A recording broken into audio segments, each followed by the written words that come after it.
దుగమాటి వెంకటకృష్ణారెడ్డి అను నేను శాసనసభ్యునిగా ఎన్నికైనందున శాసనం ద్వారా నిర్మితమైన భారత రాజ్యాంగం పట్ల నిజమైన విశ్వాసం, విధేయత చూపుతానని, భారతదేశ సార్వభౌమాధికారాన్ని, సమగ్రతను కాపాడుతానని, నేను స్వీకరించబోయే కర్తవ్యాన్ని శ్రద్ధాశక్తులతో నిర్వహిస్తానని దైవ సాక్షిగా ప్రమాణం చేస్తున్నాను.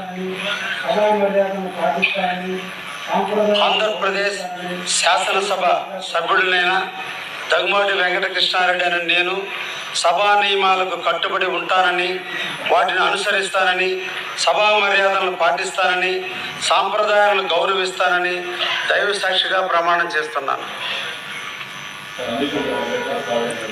శ్రీ వెంకట ప్రసాద్ కందికుంట.